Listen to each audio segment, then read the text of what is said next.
Okay, so right here we have the remnants of our tripod stand. Okay, so this is how we do it. We use a cell phone to do our live broadcast, but we like to have it, you know, like I said before, humble beginnings. But we keep it in landscape mode, and we get the direct audio from the mixer that literally goes to that XLR cord right there, straight to that from that mixer, and we string it all the way up there, you know.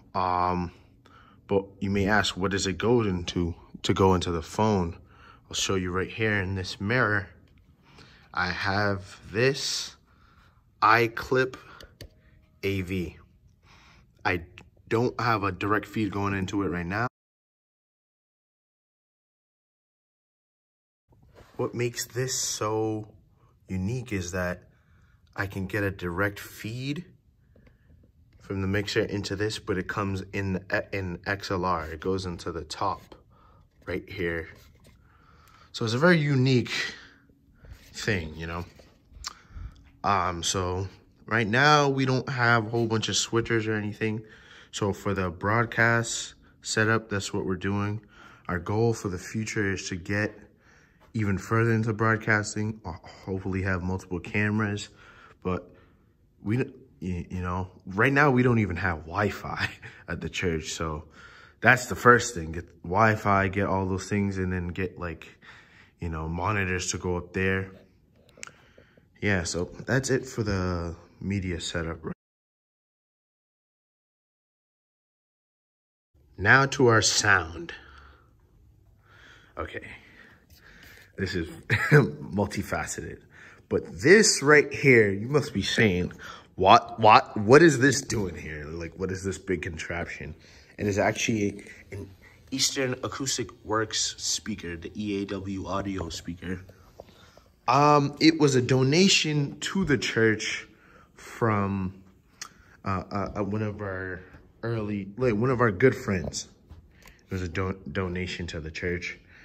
And because our sanctuary, you know, due to like contractual things, we can't go further in our renovations. We didn't want to like mount things on the wall and things like that. So it just, you know, budget wise, it came in handy. We actually have two of these. The other one isn't working right now, though. We need to replace the horn, either the horn or the tweeter. I'm not sure which one yet, but yeah. So that's what we use as the house speaker. If you check, there is no other house speaker, but man, this thing has some punch. Oh man, I think it goes for $1,000. So it's pretty good. It's actually a line array speaker, but I guess, you know, well, the guy works at an arena, but the arena was trying to go in a different direction, get some Bose speakers. Yeah. Okay, now to the subwoofer. This is a Rockville subwoofer. Yeah, 18 inches. You know, it gets the job done for what we need it for. We don't put the bass in the house, but it gets it done. You know, you need some slight low end for the keys, or whether it's the organ or whatever. You know, yeah, it definitely gets the job done, because this by itself, as powerful as it is, it's on the high. It really takes the highs and the mids. You know, so you need something for the lows. Okay. This right here is our mixer. It's an analog mixer. And yeah, I know. Yeah, we need to get digital. I get it. I've heard it many times. But this thing can go, I'm telling you. You know, it's a budget thing. We got it for $300 used. You know, and it was a great deal at the time. We actually bought it from another church. And God was good. He just made a way, you know. 32 channels, you know. You have everything you need on there. You even have effects, you know, so many different effects. But it gets the job done, you know. Yeah, we want to have the mixer ideally in the back, but it works for us here because the house speaker acts as a stand, and also because our church is like, we don't have a separate sound guy. The sound guys are the musicians, you know, so there goes that. If we could get it right there, right where the tripod is, that would be great, but, you know. But also, our pastor is a musician. He's a bassist, and he sits right here. So if something is not going right, he acts as the alternate sound guy. He sets the levels for things if they need to be set. You know, we usually start with a certain, and that will be another video for another day, but we usually start with a certain set of levels, but we adjust accordingly to the person's vocal capabilities. You know, and we have everything, we try to have everything color-coded for the most part, you know, just to make it a seamless, like an easy to learn setup. It's very simple. You got the EQ over here. You have the auxiliary inputs. So aux 1 for us is for the live stream. Aux 2 is for that monitor right here. And this monitor actually is a custom KPC4P. KPC4P. And I'll put more about all the stuff we have here in the description. But man, this thing can go.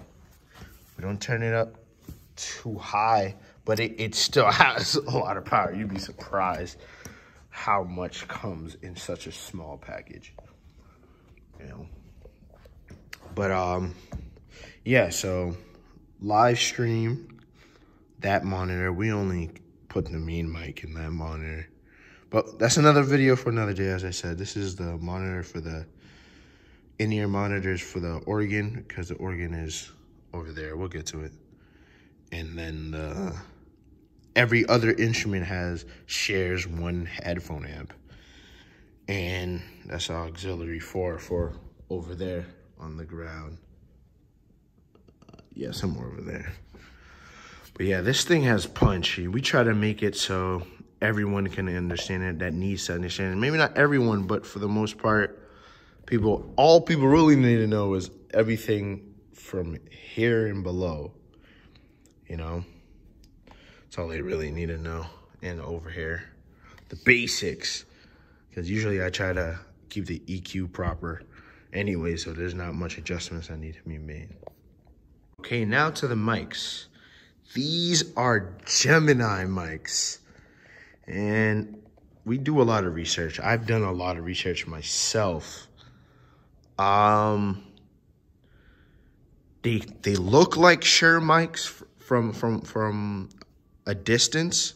This is a digital reference mic. We have another mic around there that I actually want to replace it with, because this is, it's all right, but it's nothing to speak of, honestly.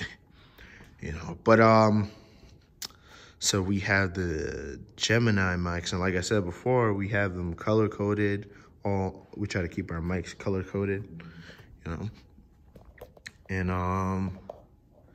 even right here, we try to keep them color coded on the actual receiver itself, you know. And we have another one. Our main mic is over there. So we have also a power conditioner here from Musician's Gear. Like I said, everything was budget-wise. We didn't have the money for a Furman power conditioner, so we decided to get a Musician's Gear one. You know, it's budget-friendly. And even our amp. We did a lot of research. Here's the thing. You can get great things at a cheaper price, and you don't have to compromise on standard. But you do have to do your research. And I do tons of it. I like it. I enjoy that. That's what I do. People watch Netflix. I go on YouTube and watch sound guy videos. That's what I do. Or organ videos. You know. So right here we have the Music 9,000 watt amp. And honestly, I do think it is 9,000 watts. Like, This thing is a killer. Like, we don't even have it at halfway, you know? We don't even have it at halfway, because these are obviously passive speakers right here, so they need an external amplifier. And I'm a supporter of unpowered speakers, or passive speakers, because you have more control and there's less feedback. Some powered speakers are so powerful, but you can't even turn them past halfway either, because you can't even get to their full potential, because they scream at like they start clipping at such a low level, even though they're a powerful speaker itself. So yeah, this gets the job done. 9,000 watts. We have another one that's 4,500 watts around back, but obviously you want to have a backup. That one we use for backup. We try to use this one because it has more watts. You can get more with less, so there's less distortion. Try to keep everything streamlined, running flawless. So there's that. So you may be wondering how we have so many things connected and you don't even see a snake anywhere. Well, what we do, we just decided, like for the cordless, wireless mics, obviously they don't need to be long cords, but everything else, we just try to make them be 30 feet, 25 feet, something like that. Especially if it's an XLR, you can make it really like a really far connection with them without losing any of the quality of sound. Got the speak on cable over here.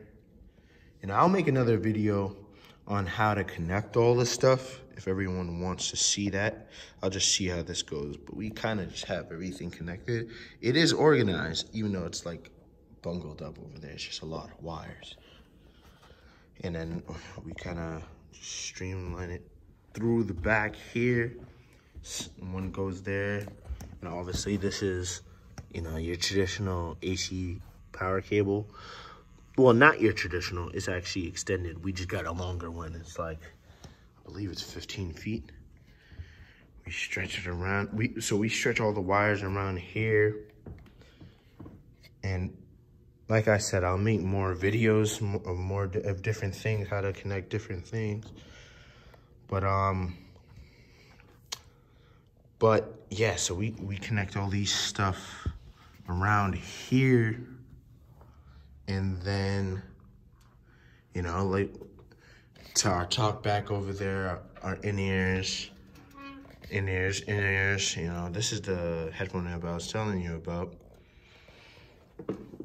And yeah, so that's how we kind of have everything for right now. Like I said, humble beginnings.